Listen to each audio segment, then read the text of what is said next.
আসসালামু আলাইকুম সম্মানিত ভিউয়ার। আজকে কথা বলবো একটা টপিক নিয়ে।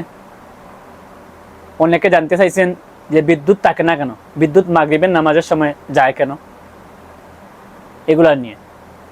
এগুলা নিয়ে আজকে বিস্তারিত কথা বলবো। আপনারা পুরো ভিডিওটি দেখুন, তারপরে আপনারা বুঝতে পারবেন কেন বিদ্যুৎ যায়।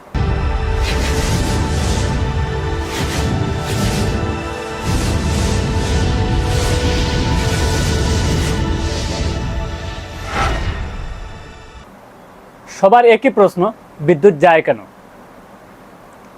বিদ্যুৎ যাওয়ার প্রধানত দু তিনটি কারণ রয়েছে।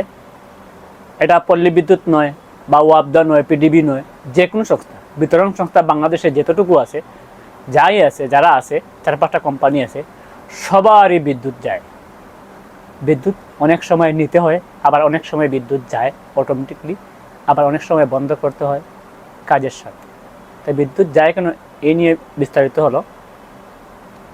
বিদ্যুৎ যাওয়ার প্রধান দু তিনটি কারণের মধ্যে রয়েছে। উল্লেখযোগ্য কারণ হচ্ছে বিদ্যুৎ লোডশেডিং এর জন্য যায়। লোডশেডিংয়ের কারণে বিদ্যুৎ বাংলাদেশে 50% বিদ্যুৎ লোডশেডিংয়ের কারণেই বন্ধ হয়।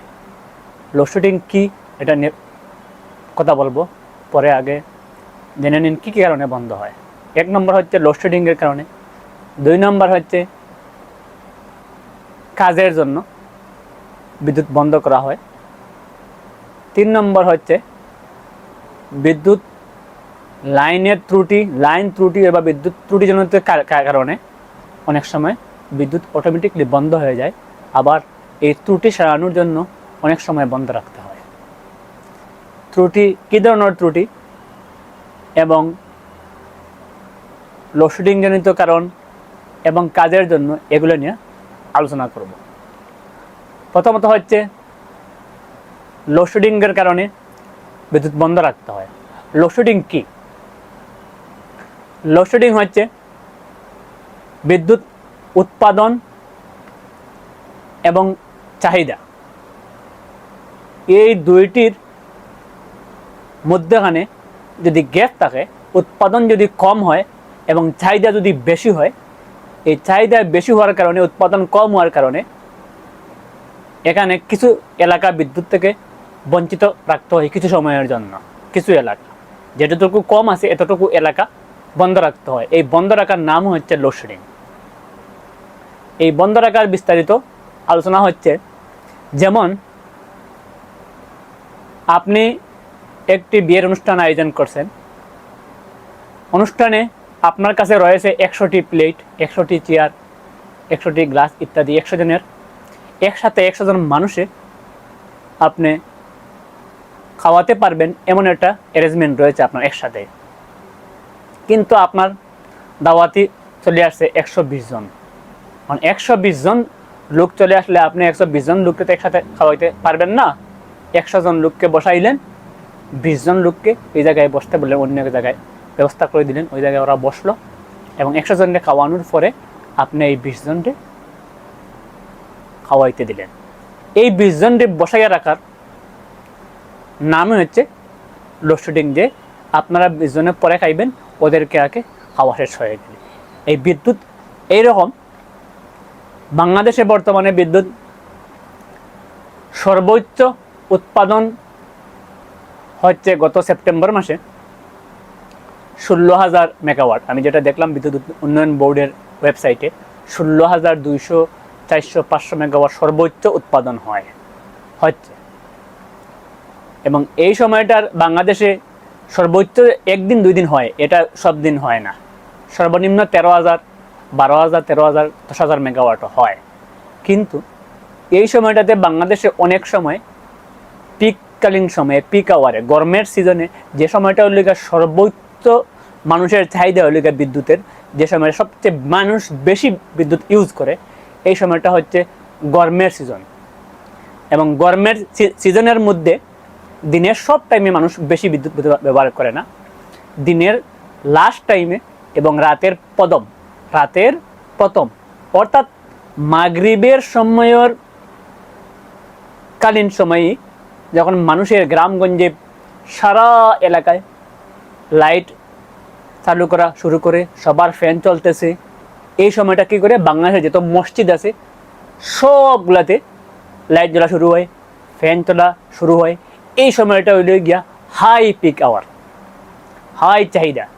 এই সময়টা বিদ্যুৎ উৎপাদনে ঘাটতি দেখা দেয়। এই সময়টা বিদ্যুৎ যা উৎপাদন হচ্ছে এই সময়টাতে মাগরিবের সময়টাতে মানুষেরকে বিদ্যুৎ দিতে হিমশিম খায় সরকার।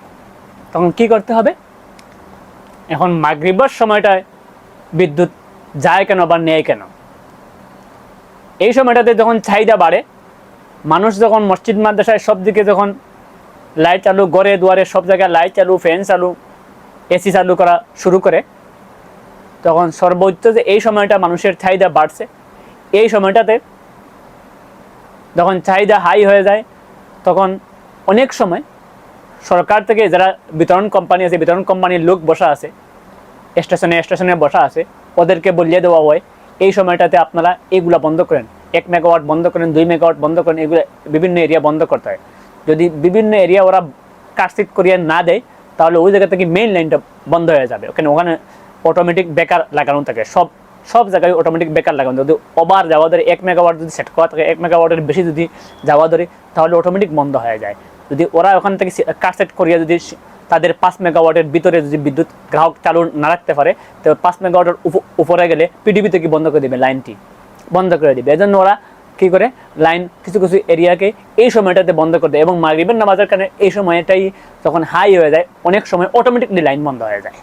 তখন অনেকে মনে করে ওরা ইন্দু মাগরিবের নামাজের সময় বিদ্যুৎ নিয়ে নেয়, এরা ইচ্ছা করে নেয়। আবার এইটা হইল গিয়া আমাদের বুঝতে হবে, এই সময়টা যদি বিদ্যুৎ দিতে পারতো সরকার সারা বাংলাদেশে, তাহলে পুরা দিনের মধ্যে আর বিদ্যুৎ নেওয়া লাগতো না। এখন এই সরকার কেন এই সময়টাতে বিদ্যুৎ দেওয়ার পর্যন্ত দিতে পারতেছে না, স্বয়ংসম্পূর্ণ কেন হচ্ছে না? এটা ওই লিখে বিস্তারিত আমি পরের ভিডিওতে অন্য কোনো সময়ে বলবো, যে সরকার কেন 50 বছরে, স্বাধীনতার 50, 53, 54 বছরে সরকার কেন বিদ্যুতের স্বয়ংসম্পূর্ণ চাহিদা এবং উৎপাদনে সমান সমান করতে পারতেছে না। এটার একটা আলাদা টপিক আমি অন্যদিন করব। এই হচ্ছে বিদ্যুৎ উৎপাদন এবং ঘাটতি পূরণের জন্য বিদ্যুৎ বন্ধ করতে হয়। অনেক সময় অটোমেটিক বন্ধ হয়ে যায়, ওভারলোড হয়ে যায়।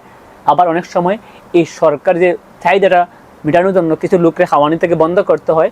না হলে কি হবে, যদি বন্ধ না করে তাহলে কি হবে, এই যে 50,000 গ্রাহক তারা চালু রাখছে, 50,000 গ্রাহকের মধ্যে যদি 2,000 গ্রাহকের বন্ধ না করে তাহলে 50,000 গ্রাহকের সবারই বিদ্যুৎ বন্ধ হয়ে যাবে।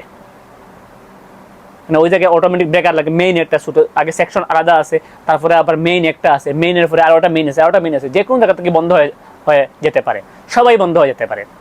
এজন্য কাটসিট করিয়া কিছু কিছু লোককে বন্ধ করিয়া হিসাব অনুযায়ী সরকারের সাথে সমঝোতা করিয়া সরকার ওই জায়গা থেকে ওদের লোক আছে, উপরের লোক আছে সবার সাথে একটা কমিউনিকেশন করে বিদ্যুৎ হিসাব অনুযায়ী চালু রাখতে হয়। এখন মাগরিবের পর থেকে যখন আস্তে আস্তে রাত যখন গভীর হয়ে তখন চাহিদা একটু কমতে থাকে, তখন আবার বিদ্যুৎ খুবই কম যায়। রাত যখন গভীর হয় তখন কিছুটা কম যায়, যাওয়ার কারণ আছে। তখন এটা বিদ্যুৎ উৎপাদনে অনেকগুলা মেশিন আছে, যেগুলা বেসরকারি মেশিন। এগুলা বেসরকারি মেশিনগুলারে যে বিদ্যুৎ উৎপাদন কেন্দ্র আছে, এগুলো আবার রাতে 11টা 12টার পরে বন্ধ হয়ে যায়। এগুলো কুইক রেন্টালে সরকার রেন্টে এগুলো নিয়ে কাজ করে, ওদেরকে চড়া দামে বিদ্যুতের বিল পে করতে হয়। এজন্য ওদেরকে কন্ট্যাক্ট করাই আছে যে পিক আওয়ারে আমাদেরকে বিকাল 5টা থেকে রাতে 11টা বা 12টা পর্যন্ত আমাদেরকে বিদ্যুৎ দেবেন, তোমাদেরকে 10 টাকা 15 টাকা করে আমরা দেবো। তখন তো রাতের পরে ওরা চালু রাখে না, বন্ধ হয়ে যায়। তখন এই সময় আবার যখন ওইদিকে চাহিদা যখন কমতে থাকে, সরকারও উৎপাদন কিছুটা কমতি করে খরচ বাঁচানোর জন্য। আপনারা ভালোভাবে বুঝতে পারছেন, সরকার যদি বিদ্যুতের স্বয়ংসম্পূর্ণ হতে পারতো তাহলে বিদ্যুৎ বন্ধ করতে হতো না। এটা আমাদের জাতির সবারই সমস্যা, একলা পল্লী বিদ্যুতের ওয়াবদার পিডিবির কারণ না, এটা জাতির সবার সমস্যা। দ্বিতীয়ত হচ্ছে বিদ্যুৎ ফলজনিত কারণে, ত্রুটিজনিত কারণে বেশি অংশ বিদ্যুৎ বন্ধ হয়। আমাদের পল্লী এলাকায় লাইন থাকে একটা সাবস্টেশন থেকে বাইরে হয়ে লাইন থেকে 50 কিলোমিটার দূর, যেমন আমাদের বাদাঘাট থেকে লাইন চলে গেছে তকলুম পর্যন্ত লাইন চলতেছে, অনেক সময় সাহেব বাজার পর্যন্ত লাইন চলতেছে, অনেক সময় এইদিকে আপনার আলীনগর পর্যন্ত লাইন চলতেছে। এই যে লং লাইন 40-50 কিলোমিটার দূর দূর লাইন চলে গেছে, এই লাইনটা আমাদের পল্লী এলাকার জন্য খুবই ডেঞ্জারাস। এই সময়টাতে এই এলাকাতে কোনো জায়গায় বাঁশ পড়িয়া যায়, কোনো জায়গায় গাছ পড়িয়া যায়, কোনো জায়গায় এই লাইন পানিতে দুলিয়া যাইতেছে, এদিকে দুলিয়া যাইতেছে। এই যে ত্রুটি, লাইন ত্রুটি, এই ত্রুটি কোনো জায়গায় টাস খাইলে লাইন বন্ধ হয়ে যায়। আর টাস খাইলে লাইন যখন বন্ধ হয়ে যায়, ওরা যখন আবার বুঝতে পারে লাইন বন্ধ হয়ে গেছে, স্টেশনের লোক আছে, সে আবার গিয়ে 5 মিনিট পরে ওটা চালু করার চেষ্টা করে। যখন দেখবেন কারেন্ট নিচে 5 মিনিট পর আবার দিছে, দেওয়ার পরে দেখবেন যদি টিকে গেছে তাহলে টিকে না যদি বন্ধ হয়ে যায়, বলে এই আমরা বলি না বলে এই দেখেন তামসা করতেছে, কারেন্ট নিয়ে তামসা করতেছে, এই দেয় আর এই নেয় কেন, বা এই দেয় আর এই নেয়। সে কিন্তু এই দেয় আর এই নেয় না, এই দেওয়া আর নেওয়া তার লস, কিন্তু হে দিতে পারছে না, দিয়া রাখছিল, কারেন্ট থাকে নাই, ফল্টের কারণে কারেন্ট বন্ধ হয়ে গেছে, আবার সে দিতে চেষ্টা করতেছে, কারেন্ট টিকতেছে না ফল্টের কারণে, অন্য জায়গায় সমস্যার কারণে। তখন একবার দুইবার ট্রাই করে যদি টিকে যায় তাহলে টিকে গেছে, যদি টিকে না তাহলে কি করতে হয়, এই ফল্টটা আবার খুঁজতে হয়, রাতের বেলায় ফল্ট খুঁজতে হয়, যদি রাতের বেলা লাইন চালু করতে হয় ফল্ট খুঁজতে হয়, না হলে দিনের বেলা ফল্ট খুঁজতে হয়, ফল্ট খুঁজিয়া তারপরে এই ফল্টটা সরানোর পরে বিদ্যুৎ চালু করতে হয়। এই লেখা ফলজনিত কারণে বন্ধ হয়।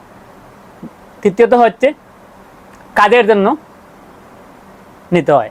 কাজের অনেক সময় ঠিকাদারের লোক অনেকটা লাইন চেঞ্জ করে, লম্বা লাইন চেঞ্জ করতেছে, এটা বন্ধ করতে হয়। এরপরে গাছ টাছ কাটার জন্য তো বন্ধ করতে হয়। এগুলা ছোটো ছোটো ট্রান্সফরমার লাগানোর জন্য, মেন লাইনে কাজ করার জন্য দিনের বেলা অনেক সময় এই কাজের জন্য বিদ্যুৎ বন্ধ হয়। এগুলা তো আমরা বুঝতে হবে। উন্নত দেশ হলে কাজের জন্য বিদ্যুৎ বন্ধ করে, তারা ওলা সেকশন হয়, অন্যদিকে বিকল্প ব্যবস্থা করে কারণ গ্রাহককে দিকে এই লাইন কাজ করে। আর আমাদের সে এগুলো বিকল্প ব্যবস্থা করার মতো ক্যাপাসিটি এখনো হয় নাই, হয়তো আগামীতে হইতে পারে, এগুলা বলা মুশকিল। এই 2-3টা সমস্যার কারণেই মেইনত 50% বিদ্যুৎ লোডশেডিংয়ের কারণে, মানে বিদ্যুৎ কম বাংলাদেশে, এজন্য টিকাইতে দিতে পারে না, এজন্য বন্ধ হয়, কাজের জন্য বন্ধ হয়, এবং লাইন ত্রুটির জন্য বন্ধ হয়। লাইন ত্রুটি তো অনেক লম্বা লাইন, এগুলোর জন্য ত্রুটি হবেই হবে। আগামীতে এই আজকের ভিডিও, আগামীতে বলবো অন্য কোনো টপিক নিয়ে, আপনারা কি নিয়ে জানতে চান কমেন্টে বলবেন, এগুলো নিয়ে বলবো। আজ এই পর্যন্তই। আপনারা ভালো থাকেন, সুস্থ থাকেন, আল্লাহ হাফিজ।